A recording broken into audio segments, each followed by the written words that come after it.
I notice that I can be a lot more present when I'm just comfortable.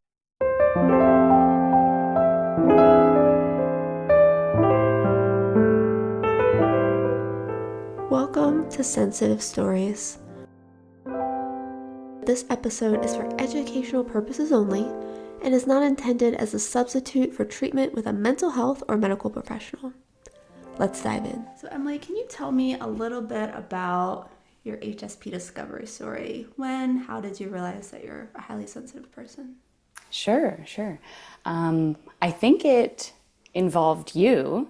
I'm not sure that I had heard of the HSP trait before you started diving into it in your practice. And a lot of what you were sharing and a lot of what you were talking about in how you work with people and what it means to be HSP was just like hitting me and resonating with me in this way that I was like, getting really curious about it. So I think it was sort of a process of reorienting towards things that I had been experiencing or feeling for a long time, and then looking back on my life and connecting some dots, and maybe having language for things that I was experiencing.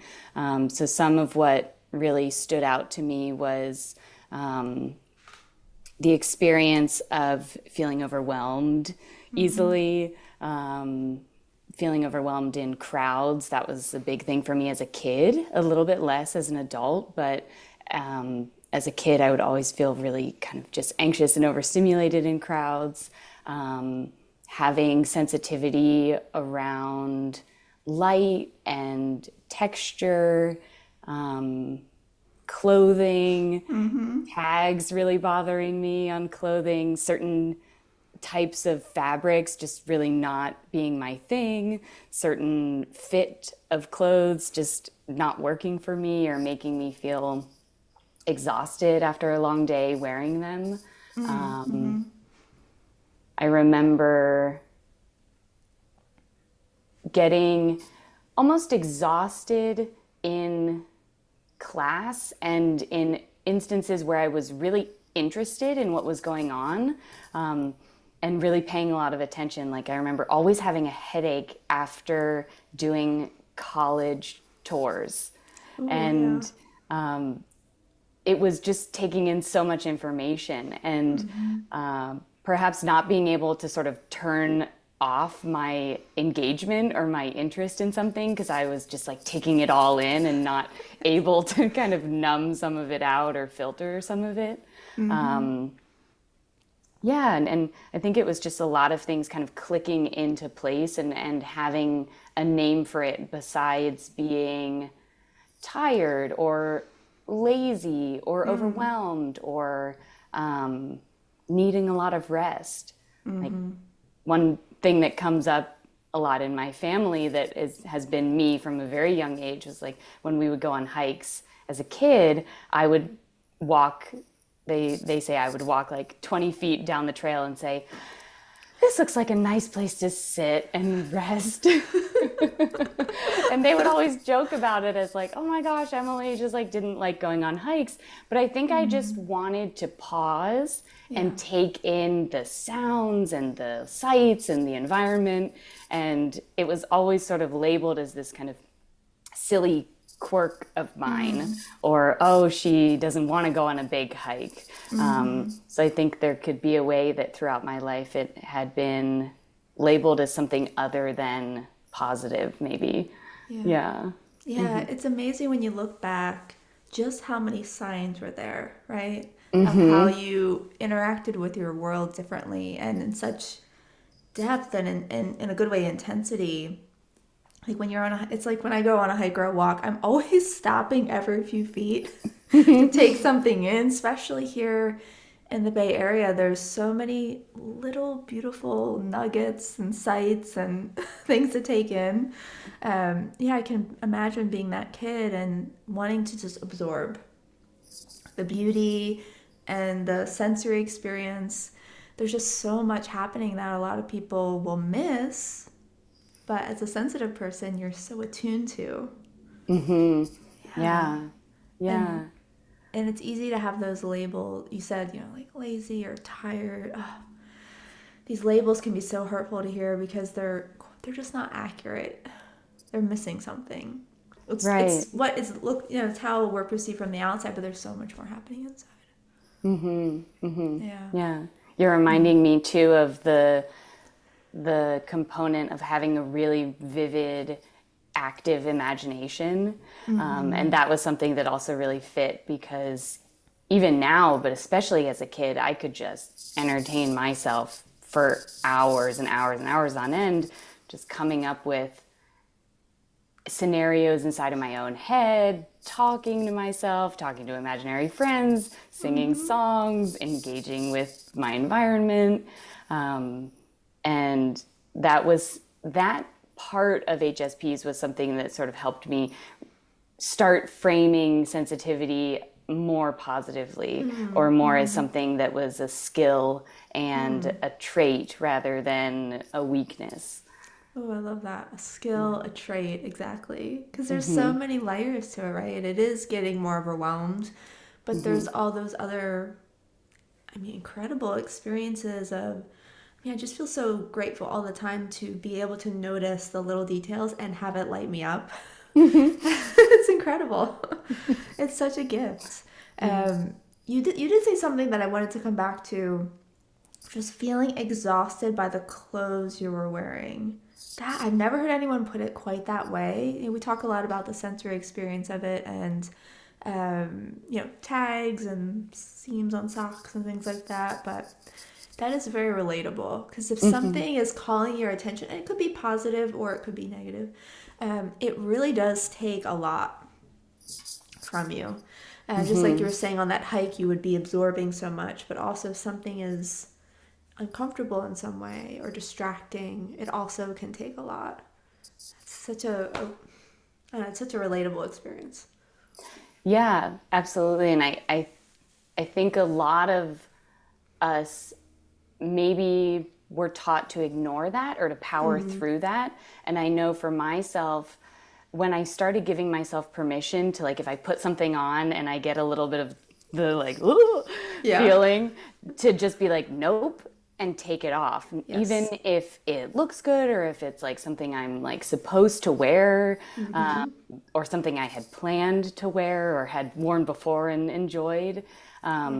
I noticed that I can be a lot more present when I'm just comfortable in my clothes. And it sounds so obvious when I say it out loud, but I think especially women or people who wear feminine clothing are really trained to override discomfort. Yes. In that way. We grow up with that beauty is pain mantra, right? And there's, especially in therapy practice, when I was like sitting with clients, I would really tell myself, if I'm comfortable, they're comfortable. Yeah. Yeah, it's such a great metaphor for giving ourselves permission as a sensitive person to dress comfortably, to say no to things that we don't have bandwidth for, or to lean in, to say yes to more comfort and to more nourishments. So important. Yeah. It sounds, as you were talking, it sounds like you've had these layers of your sensitive experience, insights coming in, and I'm wondering if how you view your sensitivity has changed or shifted over the years. Yeah, I think it has shifted from more negative judgments to more positive, holding it as more of a strength. Again, sort of when I was younger, I think I identified more as being like a tough kid. And I realize now that might have been me having an experience of overriding discomfort or overriding fatigue, overriding overstimulation, and just kind of getting through things. Everything felt very urgent. I often felt very rushed as a kid. And so that sort of turned into an identity of like being kind of like tough and scrappy. And it wasn't until I started tending to some of those experiences rather than trying to override them where I started realizing, oh, that feeling of being uncomfortable wasn't the problem. It underneath of that was something that if I supported it was actually really positive and a strength. So noticing like how when I'm comfortable I can be much more present, or when I'm rested I can be more engaged. When I'm not overstimulated, I can be more detail oriented and I can really allow myself to pick up on the subtleties.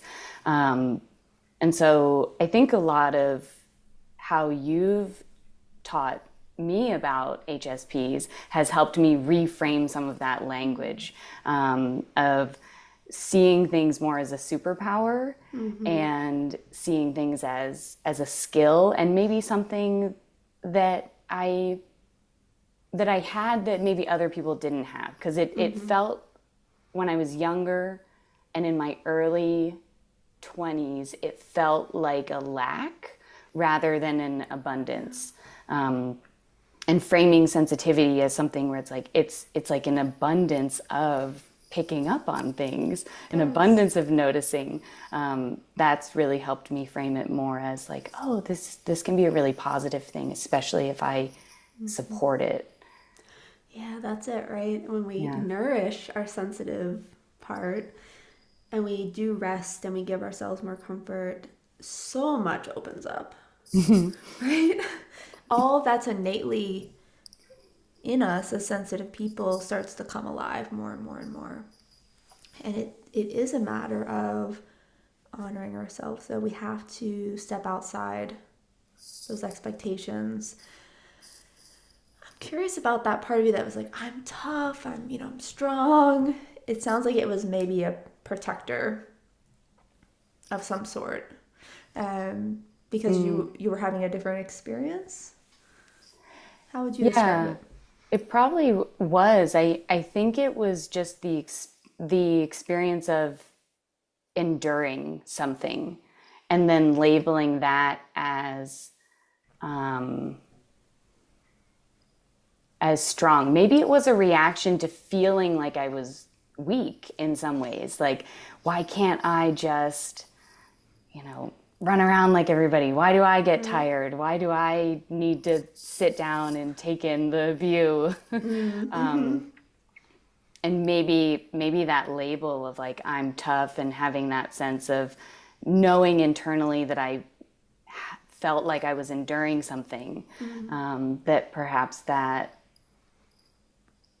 was the protector part rushing in and kind of giving me another label to work with. Mm-hmm. Yeah. And really, I think there's an assumption that sensitive people are not strong or not resilient. Actually, it's the opposite. I talk about this with clients all the time. It's like when you feel everything so deeply, you're taking in so much, and yet you're still operating at the same level as everyone else. Yes, commend yourself for that. Not that we need a prize, but just to acknowledge that we are filtering so much more through every single moment, every single day, and yet still showing up to And I, life. I see that in so many of the clients I work with that like Mm-hmm. the most sensitive ones are also the strongest. And I Yeah. think there is that back and forth of the more sensitivity you have, the more you endure because the more you're Mm-hmm. processing and the more you're being asked to tolerate discomfort, I think, even from a really young age.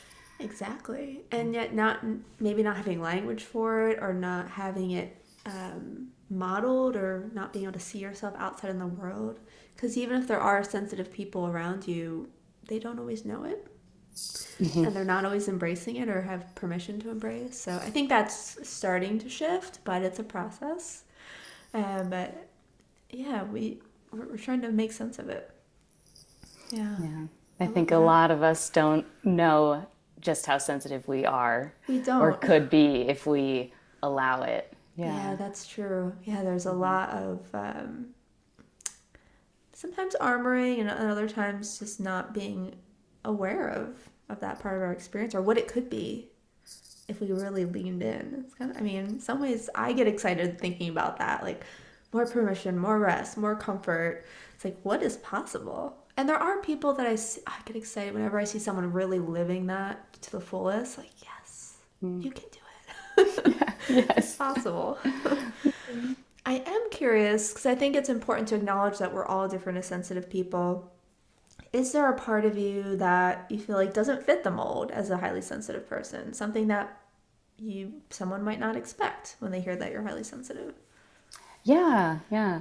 I think my sensitivity really lies in the sensation of like touch and Hmm. like that type of sense. And so some of the other areas I find maybe I'm not as sensitive in. So some things I was thinking about that might not fit the mold is like I love scary movies. Yes. And I yeah, that sensation of like and like being scared and navigating sort of like a lot of darkness doesn't feel Mm. overwhelming to me. Um, I also love I've come to love parties. Mm. Hmm. And but there's like a little caveat there where it's like I prefer hosting Yes. because I feel a little more comfortable in my own space and I can have the most fun at parties when I have like a day before and a day after Mm. kind of Hmm. wind up and wind down. Yes. Um, and I've come to really enjoy small talk, which I think is Mm. maybe not that typical. Yes. Unexpected. Yeah, I think it might be related to being a therapist. Mm. And I have such a beautifully abundant space to go deep with people that sometimes it can feel wonderful to not do that and to Yeah. play up in the slightly more just like present superficial space. Yes, that Yeah. is true. I hadn't Yeah. thought about that, but I do appreciate the counterbalance of something light, something fun. That is such a good point. I hadn't really thought about that, Mhm. but it is sometimes it's I don't know. It's enjoyable to connect with someone and just then let it go. Yeah. Yeah. Let it be light. Hmm. Um, you mentioned touch in there, so I love that you're saying these things that if we were going down the list, most highly sensitive people, or at least what we assume, don't like scary movies or even anything with too much intensity, don't like to socialize too much and not in large groups. Hmm. Um, but I also appreciate that you're saying you do it in your own way. You know, having that ramp up and ramp down time, that buffer before and after. Um, I don't know. And then with scary movies, I wonder because we feel things, so there's something there. I'm not sure what it is, but it's like I wonder if there's just it's more enjoyable in some way as a highly sensitive person. Yeah, I I'm think not there's sure. something about the complexity of Yes. the shadow side of Mm-hmm. life that I find really interesting and was always really interested in as a kid. And perhaps some of it was just having some experiences with loss as a kid and really trying Mm-hmm. to make sense of death at an age before developmentally most kids make sense of Yeah. it. Mm-hmm. So I think I've always had this sort of inclination towards understanding that life is very complex and just Yeah. wanting to understand it and being like, oh, well, it's not all good.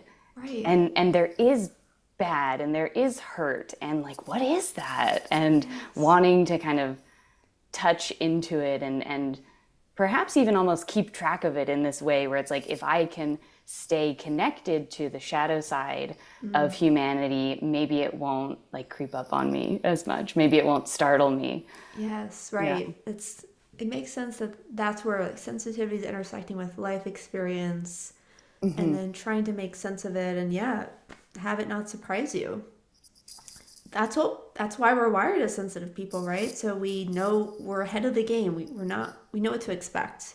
Hmm. You know, we're taking our experience and then using that so we're protected going forward. Yeah. Yeah, thanks Yeah. for sharing that. Yeah. And just to go back, you mentioned touch being a primary part of your sensitivity, your sensitive experience. And I know you use a lot of somatics in your work, Hmm. particularly as a way to manage that overwhelm that you talked about earlier. Could you tell people what somatics are? Yeah, absolutely. So somatic means of the body. So the practice of somatics is really using the body as a valid source of information. And that means like noticing and paying attention and listening to the sensations that the body's experiencing. It means tending to the experience of the body, like responding to the sensations, getting curious about what they might be asking for, what they might be communicating, what they might mean, rather than overriding that experience. So rather than ignoring it or distracting from it or pushing through, but really relating to the body, using it as a source of wisdom, allowing it to be as informative as the mind. Because I think a lot of our society, and especially in the history of psychology, there has been a mind over matter, mind over body paradigm, right? And somatics is a bit of returning to something earlier than that, something really innate, which is that we all have a body and it has this information that we don't even really need a ton of intellectualism to understand. And so being able to respond to that in sort of just a human way, an animal way. Yeah. Yeah. Yeah, it's such a, I love that you said you don't need a lot of wisdom. It's all internal, right? Just trusting your instincts and listening to what your body's telling you, which is so important for sensitive people. It's like often if we allow ourselves to be with it, there's so much information there. The sensations are telling us exactly what to do, how to take care of ourselves, what we need. And so it's such an important tool for us as sensitive folks. Before we dive into that, the connection between somatics and sensitivity, I'm just curious how you were drawn to this work. I know you mentioned touch being a pretty prominent part of your sensitive experience. Is that it, or how did you get to that work? Yeah. It feels like a winding path that has a destination with like so many trails that led to it, right? So Yeah. I'm sitting here being like, okay, which trail do I choose to describe, right? Because I think a lot of my lived experience led me to the field of psychology, being in therapy as a kid, sort of knowing what therapy meant. I experienced a lot of therapy that was what we would call from the neck up, right? A lot of therapy that was like, just use your words, use your mind, tell me how you feel. Um, and I was somewhat disconnected from my body as a kid, I think, and I started experiencing pain at, I don't know if I could say a young age, but maybe middle school, high school, started getting some neck pain, shoulder pain, started getting interested in how I could find relief from that. And, so I started discovering massage or touch. My mom signed me up. I think I was maybe in high school or maybe in my early years of college for a healing touch program workshop that I did. And that's when I really started entering this like other layer of sensitivity. And maybe started discovering along with like when we're kids, when we're girls at a sleepover and we're like, let's do a massage train. And then I was always the one that they were like, Emily, give me a massage. And I'm like, okay, okay. And so I started just getting the reflection that maybe I was able to pick up from my tactile sense something that was happening in somebody else's body. And that maybe I was good at it, or maybe I was able to feel things that other people weren't. And so I started sort of nurturing that skill a little bit. And then I was always really interested in the connection between the mind and the body, of sort of like, when something hurts, why does it hurt? And is there an emotional connection between the back pain and, and I don't really know exactly where that came from, but I think a lot of us hear at least some sense of back pain being related to adults being stressed, right? So I was kind of picking up on some of that, like, oh, stress and back pain and like anxiety and back pain, and getting really curious in that. And then as I got more massage training before I pursued licensure in therapy, I would experience people on the table having what I now know is a somatic emotional release. Yes. So laughter or tears or a memory surfacing or some sort of emotion that they didn't understand that was coming up and out as we were physically releasing a muscle. So that's where I was like starting to really get curious about like, oh, there's something in the center of this Venn diagram here. Yes. Yeah. And I think also just honoring my own sensitivity around giving and receiving touch, of like honoring that, okay, I was able to feel something through my hands on an anatomy level that I felt very competent in. And then also noticing how specific I was in the kind of touch I wanted to receive, of like how certain types of texture or touch just felt intolerable to me. Like I hate really light tickles, which a lot of people love. Yes, they do. And to me, I'm like, ooh, it makes me just like crawl out of my skin. Yeah. But I love more compression or like firm touch that feels very intentional and like contacted. Yeah. Yeah. I'm curious about that firm touch because I'm the same and I respond really well to like pressure, weight. This feels really good to my nervous system. And I'm just kind of going off the cuff here, but I'm wondering, do you find that is true with a lot of your sensitive clients? Have you noticed that they tend to like more firm or containment when they're getting touch I versus the do. light touches? I wonder about that Yeah. because if I'm just using like a small pool of maybe who Yes, I'm right. thinking of, the people that come to mind who love back tickles, arm tickles, that really light touch, Yes. they also have a higher tolerance for like lots of layers of sound Right. and high intensity environments. And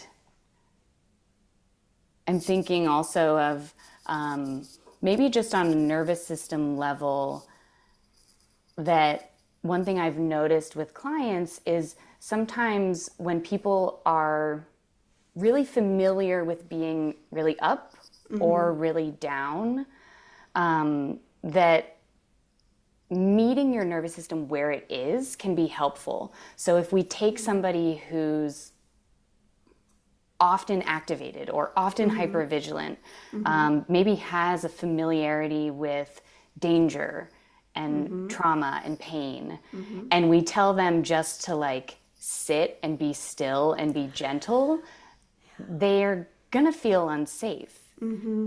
And so those clients, I tend to recommend that they allow themselves to seek more intensity in their self-soothing. And so that Yes. might look like a cold plunge, or that might look like, oh, I hate yoga, but I love running. Yeah. Or it might not look like soft, gentle arm tickles. It might look more like patting or firm compression. Something, I like how you used the word containment, because that's, I think, what I respond to with that type of touch is it feels very safe because it feels contained Yeah. and like it just wraps me up. Yeah, it really is about safety and kind of matching the energy of your maybe your default state or your go-to state of your nervous system, because there's we hear so much about mindfulness and meditation and breathing, like those gentle practices being the way, and a lot of times it causes harm or it sends someone into more dysregulation or discomfort. So I appreciate what you're saying, that it's important to know your own body, know your own nervous system, and give yourself, again, permission to do the practices that make sense for you. And it may not look like what other people are doing or what most people are doing. So important. Yeah, absolutely. Yeah. And another piece, you talked about backaches, and earlier you talked about headaches, anxiety showing up in the body. Again, the body is very expressive. It will tell us when it needs something. So important. Um, so, if someone is struggling to go inward, because I see this a lot with my clients where the emotions have been so intense. There hasn't been a lot of acknowledgement of their sensitivity, and they've maybe been in a pretty chronic, dysregulated state for a long time. I think you mentioned, as a kid, you kind of did top up work, and so did I. Like, I remember I had to just describe the first third of my life like that, just living from the neck up, and then slowly had to drop back down.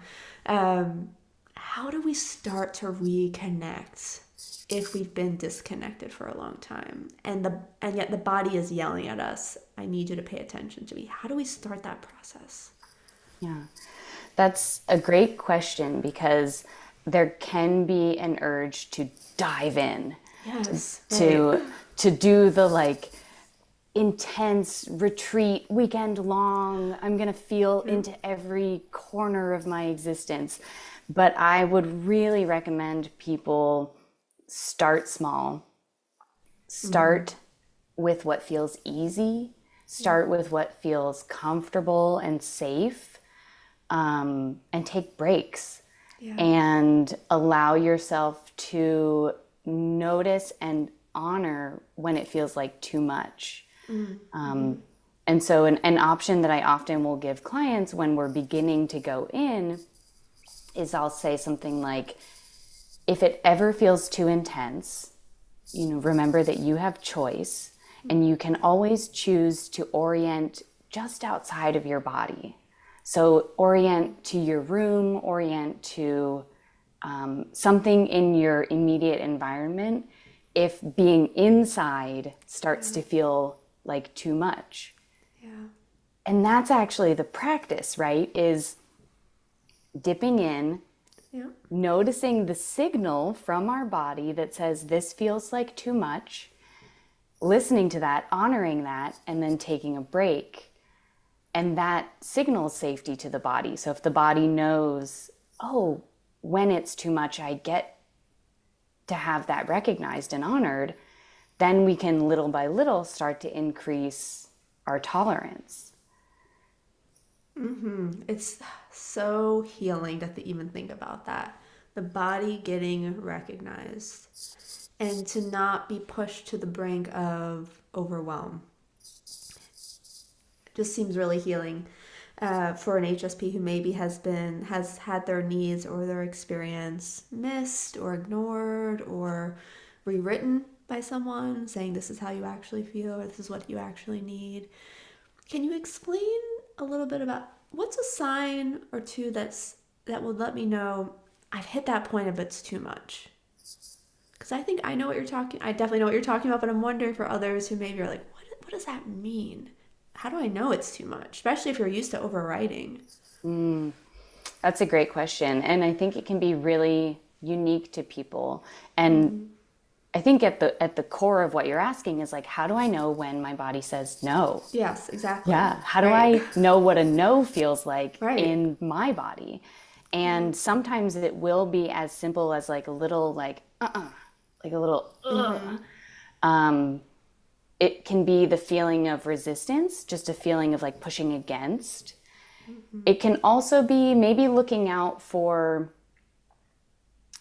a sense of like disconnecting, numbing, your body maybe already trying to exit the experience, Mm-hmm. right? And so if you're trying to feel into your body and you keep hitting a point where you're getting really distracted or your mind is wandering, that might not be an invitation to say like, let me double down. That Right. might be an invitation to say, oh, I might need a break here. There's probably a reason why I'm wandering at this moment. Mm-hmm. Yeah. Being curious about that. Why do I want to look at my phone? Why do I feel the urge to run or leave this space? Um, why does my stomach feel a little unsettled? Whatever the signs are. Um, and then I think it can take a little while to start to pick up on what your go to signs are. But eventually, I think for me at least, like when I've had too much socializing, I just feel this emptiness in my stomach. And it's pretty subtle, but I know that's the sign. It's time for me to go. Or if I start to get a little bit of a headache, I'm like, okay, you've pushed yourself too much. It's time to take a break, go for a walk. There's little signs that you can start to pick up on that, and it's different usually for everyone. But yeah, like just starting to learn how to listen after years of pushing through, of ignoring, overriding, I think is the word you use, which I think is so perfect. Yeah, and just slowly Yeah. building that relationship back up. Yeah. Mm-hmm. And I think, again, going to the place that feels easy, right? So sometimes when I'm inviting clients or sort of assessing what their relationship is with their sensation, we might do a little bit of a body scan and just sort of notice where they can name sensations and where there's a little bit of like an emptiness or like I don't know what's going on there, right? Right? And it can be really alluring to go right to that place of like, oh, they feel really disconnected with, maybe their core. So let's go right there. But actually, I often will go more towards where they already do feel and connect with sensation. So if they're very oriented towards their limbs, wonderful. Let's start there. Yeah, right. Yes, exactly. You can be with what's okay already. You don't have to push so hard. Yeah, it's so good to hear. Because I think there's a lot of needing to fit in, to do what everyone else is doing, to kind of push harder, and how soothing it is to hear you say, it's okay to start with what you know. It's okay to start slowly, to listen, um, to not have to push so hard. It's so good to hear. I think a lot of people will just really really need to hear that because we don't hear it too often as sensitive people. Yeah, yeah. Yeah. So we talked a little bit about what somatics are and what are some signs maybe that your body's needing some attention. How do we know what we can start with as far as the practices go? Because I feel like somatics are getting so much, at least maybe just what I see because I'm interested in it, but I just see a lot more people showing up online with different practices and approaches.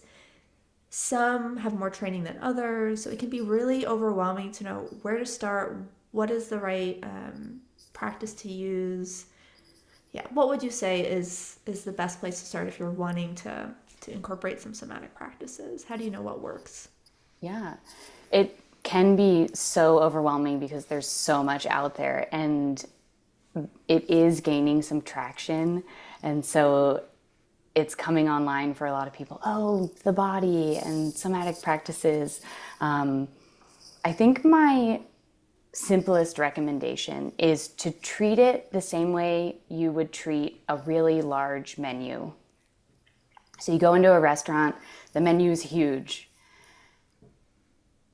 Just try some things. Just note, like, take a look at the menu, take a look at all the options, notice maybe what you might want to try, order that, try that, and if you don't like it, order something else.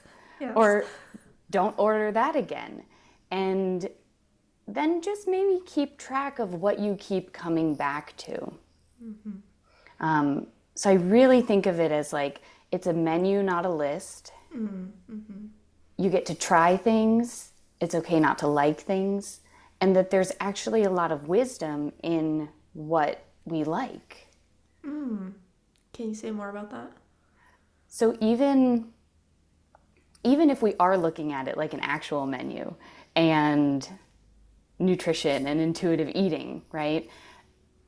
What flavors we enjoy and what feels good on our digestive system is often something that works for us and is good for us and our body likes and our body can process easily, right? And so similarly with somatic practices, something that feels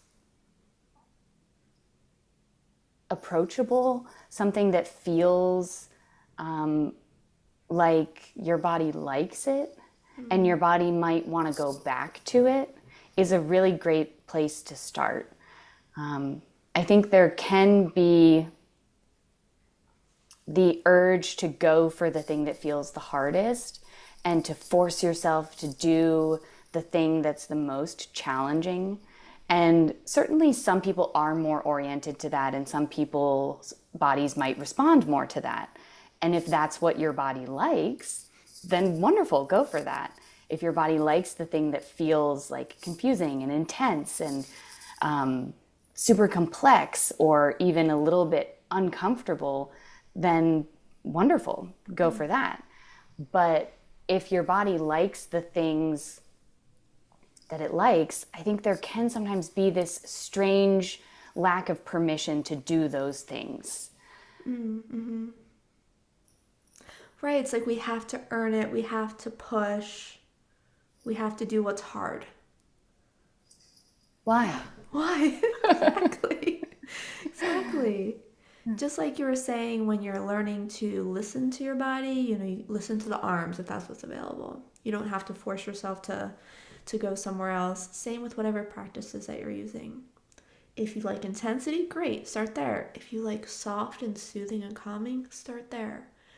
Start with what's available. Start with what you could actually show up for, right? Without pushing yourself too hard. Again, it could be safe, it could be simple.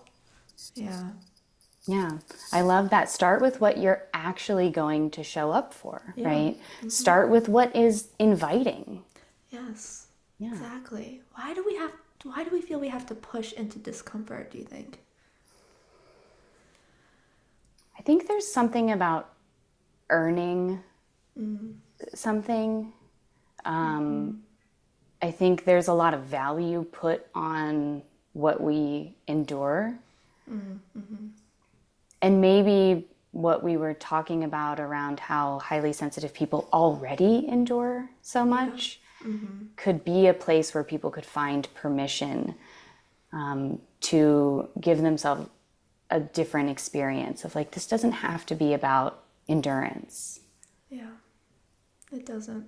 I think we become wired or habituated to pushing so much, being uncomfortable, and we don't realize it's okay to be comfortable, right? And what a great place to start with your own self. You have a lot more control over your own self, and it can, just like therapy, it's an experiment where you get to try on different ways of being, and the more permission you can give with yourself and your somatic experience, then you'll be able to take that skill and put it out in the world of how you relate to others and how you show up in other spaces. Such an important practice. Yeah. Yeah. Oh, I'm just feeling inspired by it and just realizing I already knew how important it was, but just how many connection points there are with somatic work in the rest of our lives. So Mm-hmm. important for sensitive people. Yeah. Yeah. I'm wondering if you have any outside the box practices that you like to use for yourself, something that would be unexpected or you wouldn't think of as necessarily a traditional somatic practice. If there's anything that comes to mind. Yeah. This one's kind of challenging to think of Mm-hmm. because it's like, well, what is outside of the box? That's true. Maybe it's all Yeah. outside the box, Yeah. actually, right? Yeah. Um, Well, even if you have a favorite go to when you're feeling overwhelmed. there's two things that come to mind. One is something unconscious that I've realized I do, um, that I've probably always done. Mm-hmm. And now when I'm doing it, I'm like, oh, that's my self-soothing, Yeah. which is just touching the tips of my fingers together. Mm-hmm. Yeah, that there's something soothing about just that Yeah. sensation of the fingertips touching each other, Mm. and there are more intentional self hand holds that I'll do if Yes. I'm aware of it. But, my husband reflected to me, he's like, if you ever stop doing that, I won't ever know what's up with you because that's your tell. It's a When you're signature. Yeah, when you're touching your fingers together, I know you are thinking deeply about something or you're getting a little bit uncomfortable. Mm. Um, so that's another thing that I like to remind myself is that you might already be doing some really powerful self-soothing practices Yes. that aren't even conscious. And so that can also be a place to start. Lean into that, right? If Mm-hmm. you're on a first date and you're like picking the label on your beer Yeah. bottle, Mm-hmm. let yourself do that and let Yeah. that be soothing.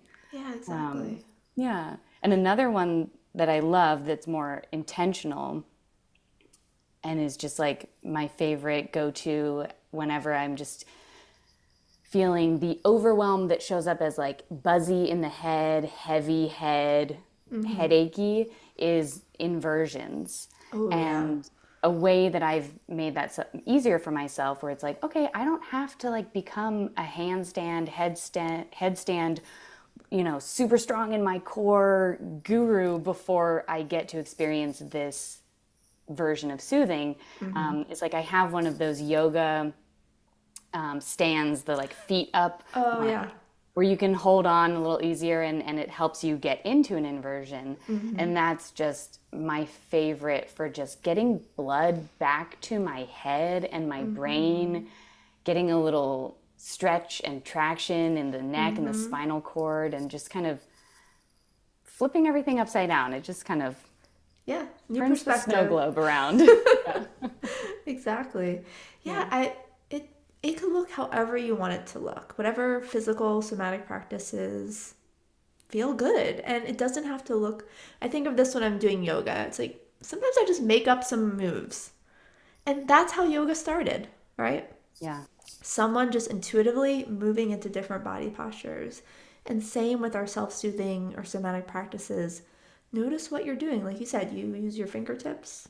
I'll notice that I'll do like a face hold or I'll kind of soothe or kind of just rub my hands over the tops of my thighs, just kind of self-soothing. And I do that organically.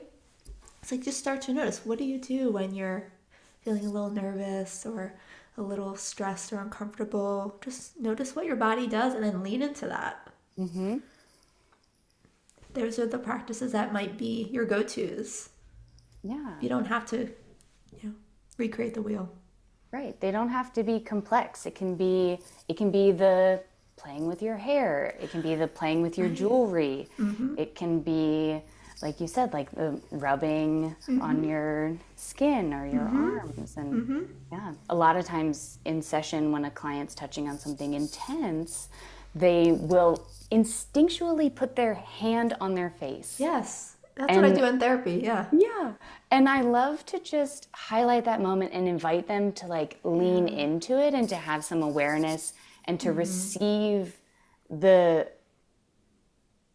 the soothing qualities of that moment. Because if we can bring our awareness to what's already happening instinctually, sometimes we can amplify the soothing effect. Yes. Right. Just take what you're already doing and turn up the volume a little bit. Yeah. Oh, I love that. Yeah. So, if there's one message you could share with HSPs who are starting their self soothing process or struggling with overwhelm in any way, what would that be if you could leave them with a message? I think my main message is always to start with what feels inviting and to let yourself go at your own pace and let yourself do what feels approachable and right for you. If possible, don't look around too much to what other people are doing, to really pay attention to what feels safe and comfortable in your body. But I do think it's important to note that with somatics, that it's not always about calming and soothing. Yes. And that maybe another message I want to send is like, don't be afraid of the more uncomfortable feelings that emerge as you start to explore somatic practices. That when those feelings come up, we don't have to work really hard to make those things go away, because the practice can really be about how can I be with this feeling without judging it, without having to effort really hard to make it into something else, right? Like, is there a way that we can be with sadness or irritability or anger or discomfort without panicking, without saying, oh no, I'm sad, I gotta make this into something else, because I'm supposed to be self-soothing, I'm supposed to be Right. calming, Right. right? That there can be that nuance of like, we don't want to have to force ourselves into discomfort, but when it arrives, we don't need to panic. Yeah. That we Right. can find a sense of safety even in those moments. It's like, how do we, I think that's the conundrum of somatics, is how do we be with dysregulation without panicking? Because a healthy nervous system does not look like flatline. Right. It looks like more of like a heartbeat and the up and down, which is life. It's like life is not just flatline. That is so beautiful. It's being more dynamic, being more fluid. It's not about being calm and soothed all the time. It's actually welcoming in your big emotions in all their variations and knowing that it's okay to be with them. There's no need to panic that they're here. You don't need to minimize them or push them away. There's wisdom in those emotions, and can we be with them instead of oftentimes doing what we were taught, which is pushing them to the side. Yeah. Yeah. Oh, Yeah. so good. Can you be with your emotions in the same way that you would want anybody to be Yes. able to hold your emotions, right? So Exactly. we often, what people really long for is for people just to have space for their experience and their emotions, Yeah. and to not try to fix it, not judge it, not try to make it go away, but just to say like, oh, Yeah. that's happening. Right. Okay. Hi. Right. It's Hello. okay. Yeah. I love that. Right. It's like we're not broken. We don't need to fix ourselves. And We just just need to move through it. that's it. And befriending our emotions and just being with them, knowing that they're not the enemy, they're a friend, and they have a lot of wisdom to share. And it's okay to let them come through in whatever you're feeling in the moment, whether it's intensity or grief or excitement, all the different layers. Yeah, so important. Yeah. Well, Emily, thank you so much for this conversation. It was so rich and inspiring and just giving so much permission to be with ourselves as we are as sensitive people, which I think is something we need to hear over and over again. That we have a lot to offer, and there's a lot of wisdom in what we bring to the table. And can we just let ourselves be ourselves and use our internal experience more for guidance instead of looking out to whatever else is happening and what everyone else is doing? So thank you. Yeah. Thank you for inviting me, Of and thank course. you for holding the space that you hold in the field, and really destigmatizing all of the stuff around sensitivity, and kind of turning it on its head and helping people discover the beauty of it and the superpower of it. Yeah, thank you. And thanks for joining me in that Yeah. crusade. So, if listeners want to find you, I'll link your website, Instagram in the show notes. Is that the best place for them to reach out to you? Yeah, absolutely. Yeah, you can go to my website. There's a contact me page on there. You can read more about who I work with, how I work. You can get a sense of what I'm like. If you want more like daily practices or just a little more free resources, my Instagram is a great place to find those.